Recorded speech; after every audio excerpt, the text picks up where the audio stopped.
Despite the harsh operating environment in the country due to the high price of diesel, foreign exchange scarcity, among other challenges, the Nigerian manufacturing industry recorded a marginal 0.7% increase in the second quarter of 2022. According to the Manufacturers CEO's Confidence Index recently released by the Manufacturers Association of Nigeria, the index increased to 54.6 points from 53.9 points recorded in the first quarter of the year, despite the plethora of challenges signaling manufacturers' feeble hope in the economy. The report also shows that manufacturers responded to the economic challenges that prevailed in the quarter with appropriate survival strategies and adjustments, including the remodeling of our production operations, of course, after the marginal slowdown experienced in the first quarter of the year.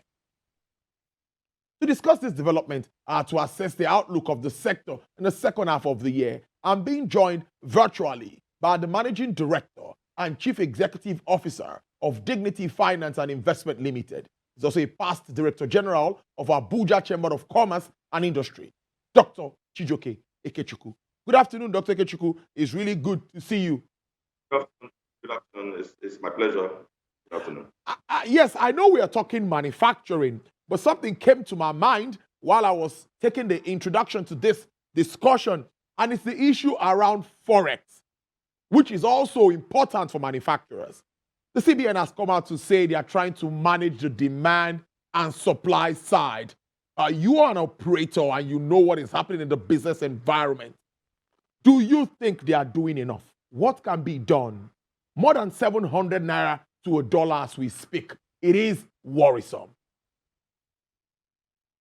It is very worrisome to the entire country, and it looks like there is a free fall of the currency that we have today, and that is just very worrisome. In spite of all the intervention that CBN has done over the years, we're still having this. But you and I know that most of the things causing these exchange rates we're seeing today are not also as a result of the fault from CBN. A lot of other things are contributing to this. The revenue base that is depleting every day, which is as a result of what is going on in the oil sector, and again, what is going on in some other sectors. Those are not within the purview and the control of CBN. So they are working against a tide that is actually too strong. Otherwise, the interventions that have been done should have been able to stabilize the foreign exchange market. But unfortunately, it is not. Today, we are seeing a very fast free fall. Sometimes you ask for a rate in the morning, they will give you a particular rate. By afternoon, that rate has increased again. And so there is no way an average manufacturer can do well with that kind of instability happening in our system. So it's very worrisome to every sector actually of the economy. And so not only with the manufacturers, all the sectors are suffering this right now, and we're having that problem. So I think the country, both the CBN and the fiscal end of government should be able to take certain decisions that should bring down the rate right now. Otherwise, it is very scary and frightening the way the thing is rising up. I'll follow up with this, that clearly we need an attitudinal change as Nigerians. I think we need that. Our dependence on our focus on foreign goods need to obviously reduce. One thing is clear. The CBN has always talked about some things that we can manufacture that we keep importing, like the likes of toothpick and some other items that were restricted. Now, how can we build capacity so that when we can at least reduce this dependence? One thing I also know would help our forex market is if the Dangote refinery and the Port Harcourt refinery comes on stream, will reduce our spending on FX. What do you think about it? Obviously, that is one thing that is going to, the Dangote refinery, when it takes effect, when it starts production, we expect that should actually help the FX market. And if we can actually increase our local production and the productivity of our refineries, that should actually help the FX market. Don't forget that apart from the fact that we're not going to be importing these products, there are many byproducts of refinery.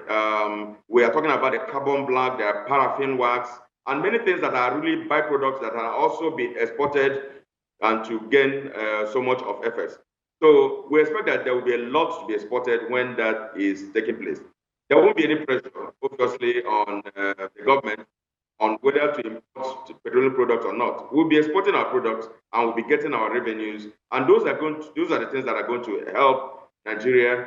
And until that happens, we are still going to be having this kind of pressure on foreign currency and foreign reserve. Just the other day, we read that the SS crude account has actually depleted to almost zero. So that is challenging. That is frightening. But we need to start looking inwards. When this kind of situation happens, until the refinery starts working, we need to start looking inwards. All those raw materials we thought we couldn't have within our country, we have to start sourcing them locally. We have to start sourcing for a whole lot of things that we used to import. We don't have to import anything now that we can produce or we can from within. Those are the things we have to do, and maybe do a little more of backward integration within our country and see how we can reduce dependence on importation. If we do that, maybe that could help for now. But I know that one other thing that can actually push down the exchange rate right now is if the government goes out to do another Euro bond or any foreign denominated bond or facility, and when the money comes, obviously that's going to give us a little leverage, and that will reduce the pressure. Otherwise, this is where we find ourselves right now, and the rates are not very friendly at all. Let's now go back to what some of the challenges manufacturers face in this part of the world. We've talked about forex, importation of raw materials, and all of this. But we see the global inflation also affecting manufacturers, global disruption also affecting them, hiking the price of scarcity of diesel, which is also happening abroad, talking about gas and energy prices, with scarcity of wheat and other manufacturing inputs due to this war. How did the manufacturers manage, and they were still able to get 0.7% increase in the MCC figures that came out from the Manufacturing Association of Nigeria? Nigerians are known to be very resilient people. Resilient because in spite of all these challenges of FX, the raw materials that they cannot access because of FX challenges, the inflation rate like you mentioned, and taxes that are rising up here and there every minute.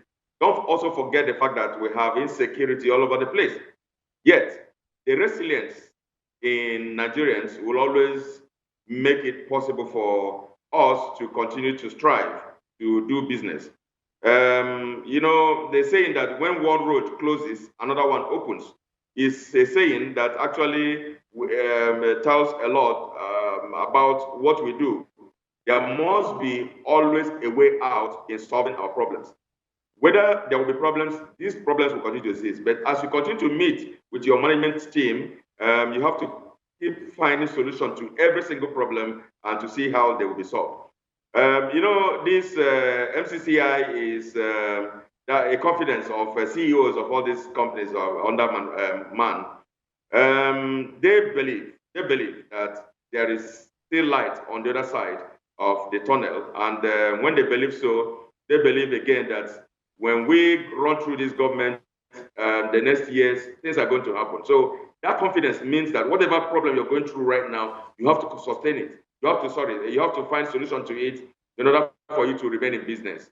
And that is actually what is growing the manufacturers' confidence index to this extent. I am worried because many will say when all other supporting activities continue to increase, price of diesel, price of raw materials and all of that, some will think the manufacturers might start to cut corners, and that might start to affect standards. And if you want to stay on the same price, you might have to start to reduce quality. And look at what has happened to PMS. One way or the other, there's been a slight increase because the marketers could not accommodate the margin that was the existing margin.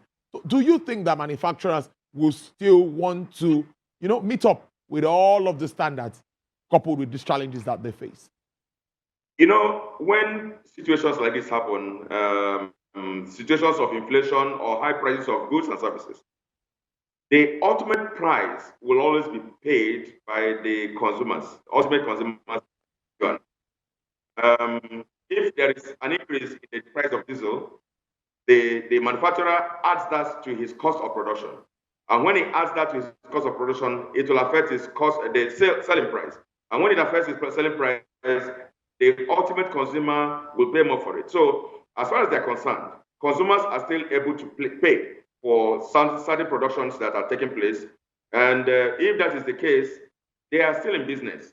It's the consumers that are actually having their depleted pockets, And so when we see this happening, this index is supposed to be rising up. However, you will discover that the index may not be the same with people, with manufacturers of luxury goods.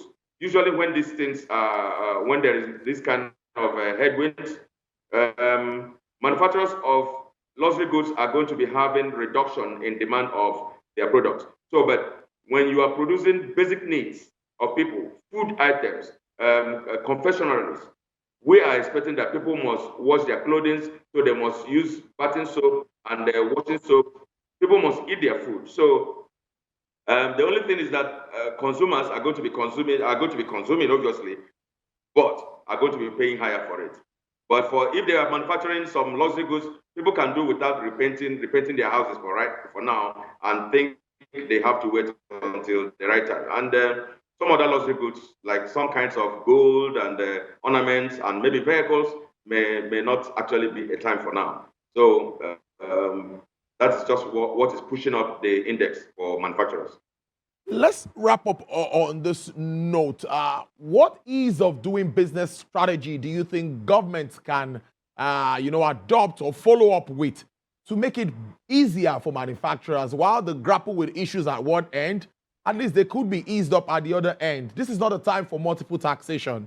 This is not a time for levies that are unnecessary. What more do you think government can do to make the environment more conducive for manufacturers? If I were government, the first thing I would do is to remove every tax on exportation, every levy, every fee on exportation, so that every manufacturer can manufacture for the export market.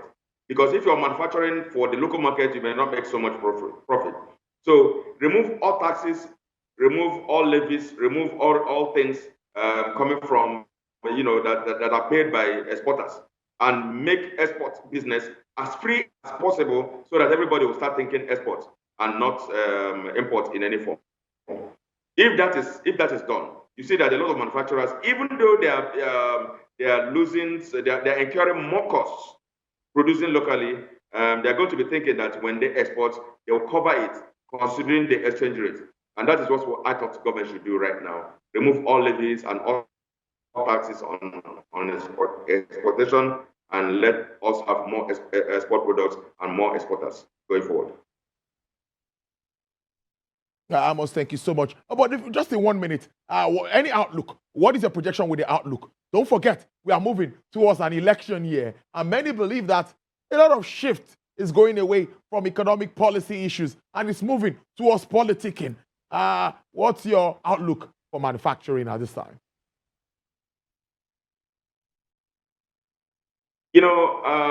When we go into election year, in the period of the primaries of these political parties, you saw that some people that were into outdoor advertising, they had a lot of billboards, a lot of printing took place, a lot of billboards took place. So for them, that sector had its boom. And so electionary period will have a lot of boom in certain sectors of the economy, in printing and outdoor advertising and many areas.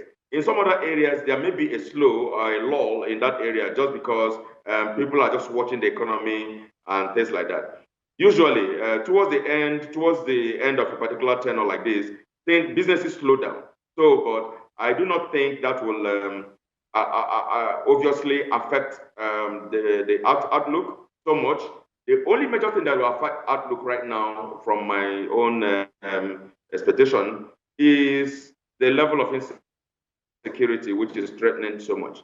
If that continues the way it is being, if it's being read, then it may threaten the outlook. But somehow we're still moving on, and until that happens, the outlook is still going to be gloomy.